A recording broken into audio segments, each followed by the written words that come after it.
Unang-una, si VP Lenny nagsimula yung security detail niya noong 2016, 108 lang yon. Diba? Yun na yung kumbaga pinakamataas na numerong naabot.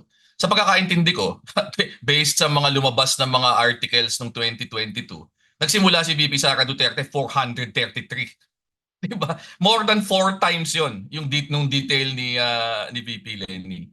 Ngayon, yung 108 na yun, nabawasan pa yon. Noong 2020, 83 na lang yon. 12 officers tsaka 71 na enlisted.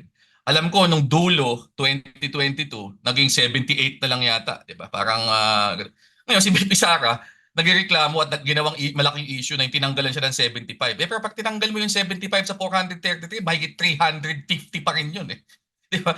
Mahigit ano yun, 3 times yung pinakamalaki ng security detail ni VP Lenny. Kami, never kami nagreklamo sa 6 na taon na binawasan, tinanggalan ng personnel. Kasi di ba, talagang hindi naman namin iniisip na kailangan niya ng ganong kadaming tao. Si VP Lenny nga minsan, nasa stress yan eh.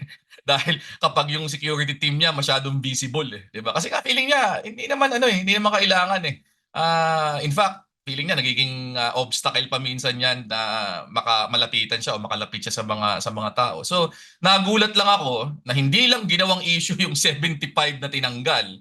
Umabot pa talaga sa open letter sa PNP chief, 'di ba? Kaya ako talaga umabot din sa punto na ano ba naman, 'di ba? Parang hindi naman issue dapat 'yan. Kami nga 'di ba, na di hamak mas konti yung security detail, binawasan, hindi namin kahit anong imik, kahit anong reklamo, hindi ginawa. Pero siya parang hindi dapat issue pero talagang pinagbuhusan ng panahon at ng oras na gumawa ng isang sulat habang walang imik tungkol dun sa issue kung saan hinahanap siya ng lahat ng tao last week, di ba? Yung kanyang pagkawala sa kasagsagan ng Karina. Deploy Kaya lahat yun. 78 yun dahil shifting din naman yan siyempre, di ba?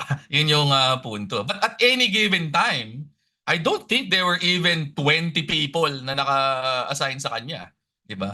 Ang laging diyan, ang isang naaalala kong very specific pag yung nagbubu si BP Lenny papauwing Naga. Issue lagi yun kasi siyempre gusto nung security. Ayaw nung security unang mag-bash siya. Pangalawa, gusto nila, hindi, dapat meron tayong mga madaming sasakyan na susunod. Si BP Lenny lagi yung nag-veto noon. Kaya ang nauuwi yan meron siyang kasama yung kasabay doon sa bus. Di ba? Usually yan, ako nakasabay na kita ko several times doon. Siguro mga 10, ganun, o isang dosena kasabay niya at any given time. Pero definitely, hindi niya kasama yung buong detail. Kasi shifting din nagpapahinga. Yung iba, di ba, off duty, di ba?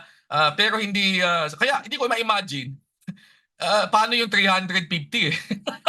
Sabihin mo ng kalahat, 1/3 lang nun at any given time ang actually naka-deploy. Mahigit 100 yun.